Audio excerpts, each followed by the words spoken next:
Assalamualaikum warahmatullahi wabarakatuh, teman-teman yang berbahagia. Pada video kali ini saya akan menjelaskan tentang bagaimana kita menyelesaikan permasalahan dengan menggunakan metode ANOVA dengan software Minitab. Jadi di sini melanjutkan video sebelumnya tentang desain eksperimen, di mana kita sudah membahas ANOVA. Jadi di sini ini adalah contoh dengan penyelesaian dengan menggunakan Minitab. Suatu perusahaan ingin mengetahui apakah ada perbedaan rata-rata waktu perakitan produk antara prosedur standar dan menggunakan prosedur baru. Untuk itu perusahaan menggunakan pengujian dengan ANOVA satu arah. Jadi intinya kita ingin mengetahui apakah ada perbedaan prosedur standar dan prosedur baru dalam hal waktu perakitan, atau apakah ada pengaruhnya metode atau prosedur tertentu terhadap waktu perakitan. Kita menggunakan Minitab. Sebelumnya kita harus tahu dulu hipotesisnya seperti apa. Hipotesisnya di sini H0-nya adalah tidak ada perbedaan signifikan antara metode standar dan metode baru. Hipotesis alternatifnya ada perbedaan signifikan antara metode standar dan metode baru. Maka kita harus tahu F hitungnya dulu. Dalam ANOVA kita menggunakan uji F.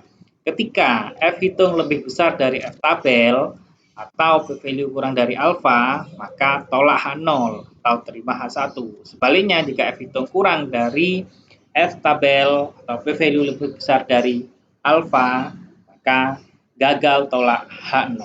Seperti itu. Ini adalah urutan uji hipotesis dalam ANOVA. Baik, ini adalah datanya seperti ini. Jadi prosedur ada, misalkan ini contoh ya, contoh sederhana. Jadi kita punya 9 data, 9 eksperimen. Jadi prosedur standarnya seperti ini, prosedur barunya memiliki waktu perakitan seperti ini. Bagaimana kita menyelesaikannya dengan menggunakan software Minitab?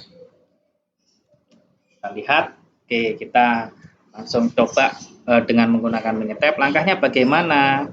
Langkahnya kita copy dulu datanya kita copy dulu biar mudah. Kita copy dulu di Excel. Jadi ini metode standar, ini adalah metode baru standar ini kita kopikan di Minitab. Nah, tampilan Minitab seperti ini. Nah, ini kita misalkan ini adalah waktu perakitan. Ini adalah metode kita ini, karena ini yang metode standar kita beri label standar. Oke, kita tarik ke bawah. Oke, tarik seperti ini. Kemudian yang metode baru juga kita kopikan juga di Minitab. Kita copy di Minitab, shred, ini beri label baru. Kemudian kita tarik juga ke bawah. Nah, sehingga jadi perlu diperhatikan teman-teman bahwa respon ini harus dijadikan dalam satu kolom. Begitupun metodenya harus dijadikan dalam satu kolom, sehingga struktur datanya seperti ini. Nah, baru kita memulainya dengan menganalisis dengan Minitab. Kita coba sekarang. Bagaimana caranya? Caranya adalah start, kemudian pilih ANOVA. Jadi di sini ada banyak tool, kita pilih yang ANOVA. Kita pilih one way ANOVA. Kita pilih one way ANOVA. Kemudian responnya apa? Variabel responnya tentu variabel responnya adalah waktu perakitan. Waktu perakitan, kemudian metode kita klik di sini metode. Nah, kita sudah selesai di sini. Baru kemudian kita pilih storage ini, kita keluarkan residualnya. Kita keluarkan residual atau errornya kita keluarkan, karena nanti di dalam ANOVA kita boleh menggunakan ANOVA ketika asumsinya terpenuhi, yaitu mungkin residualnya residualnya harus normal, kemudian variansnya identik. Oke, kita oke. Kemudian kita klik oke. Oke, hasilnya seperti ini. Ini adalah interval plotnya antara metode baru dan metode standar. Jadi ini adalah kelihatan di sini. Jadi secara deskriptif, secara plot ini kelihatan berbeda, terlihat ada perbedaan. Tapi ini secara deskriptif, belum kita uji dengan menggunakan uji ANOVA. Maka untuk memastikannya harus kita lihat dengan ANOVA. Oke, kita lihat. Nah, jadi ini uji ANOVA. Teman-teman perhatikan di sini. Ini yang kita gunakan untuk membacanya. Kita lihat di sini. Ternyata nilai E-value-nya 19,48, P-value-nya 0,00.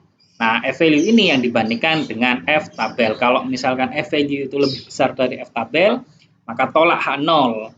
Atau kalau mau kita lihat langsung, bisa juga kita menggunakan P-value. P-value-nya karena kurang dari alfa, tolak H0, 0,00 kurang dari alfa yang kita gunakan misalkan 5%. Berarti kan P-value kurang dari alfa 5%. Sehingga kesimpulannya adalah tolak H0. Tolak H0 itu apa? Tolak H0 berarti kita bisa menyimpulkan bahwa ternyata ada perbedaan signifikan antara metode standar dan metode baru. Seperti itu. Nah, kalau dilihat minnya, metode baru itu rata-ratanya 30,44 waktu perakitannya. Metode standar itu 37,22, sehingga waktu perakitan dengan menggunakan metode baru itu lebih cepat. Atau kalau kita kembali ke slide, kita lihat slide-nya. Oke,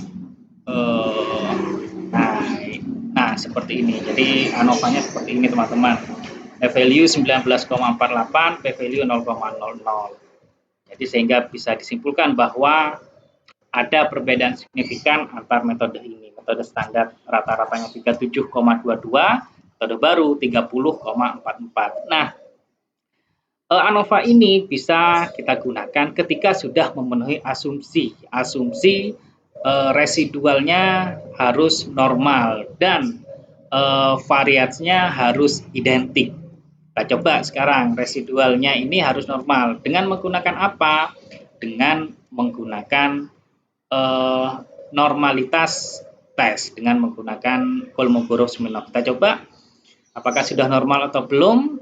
Kita lihat bagaimana caranya. Kita pilih yang count ini. Kita mohon maaf, basic statistik. Kita pilih yang normality test. Jadi kita ingin menguji apakah residual ini sudah normal atau belum. Kita klik. Nah, variabelnya ini residual, thread. Kita pilih Kolmogorov-Smirnov dan klik OK. Nah, sini. Bagaimana cara membacanya? Kita lihat nilai P-value-nya. Kita nilai P-value-nya. Ketika nilai P-value-nya itu lebih besar dari alfa, maka kita bisa menyimpulkan bahwa residualnya ini sudah normal. Kita lihat nilai P-value-nya itu lebih dari 0,150. Berarti nilainya itu sudah lebih besar dari alfa. Alfanya 5% atau 0,05. 0,150 ini kan sudah lebih besar dari 5%. Sehingga kita bisa menyimpulkan bahwa alfanya atau residualnya sudah normal seperti itu. Jadi ini sudah normal. Jadi asumsi yang pertama itu sudah terpenuhi. Jadi di sini bisa juga teman-teman melihatnya dengan titik biru ini. Kalau titik biru ini mendekati garis merah, itu sudah bisa dinyatakan normal, residualnya normal. Atau kalau kita ingin lebih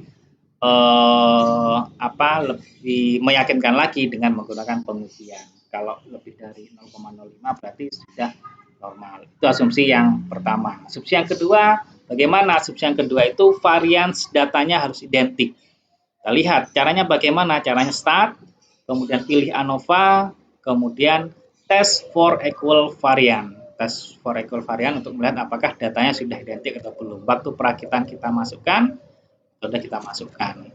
Kemudian kita klik OK, thread. Kita lihat di sini. Nah, equal variant itu dengan melihat nilai Leibniz test ini. Leibniz test ini dengan uji Leibniz test, nilai P-value-nya 0,720. Ketika nilai P-value ini lebih besar dari alfa 5%, maka kita bisa menyimpulkan bahwa variasinya itu sudah identik atau sudah homogen. Jadi ya variasi datanya itu sudah homogen atau identik, sehingga asumsi yang kedua itu sudah terpenuhi. Sehingga kita bisa menyimpulkan karena kedua asumsi ini sudah terpenuhi, maka model ANOVA itu sudah dikatakan baik, sudah bisa digunakan, sudah bisa disimpulkan dengan menggunakan kaidah-kaidah statistik. Jadi itu adalah langkah-langkah di dalam menggunakan ANOVA seperti itu. Sehingga ini hasilnya kita sudah bisa menyimpulkan bahwa ternyata prosedur standar dan prosedur baru itu ada perbedaan signifikan. Mungkin itu yang bisa saya sampaikan. Terima kasih. Assalamualaikum warahmatullahi wabarakatuh.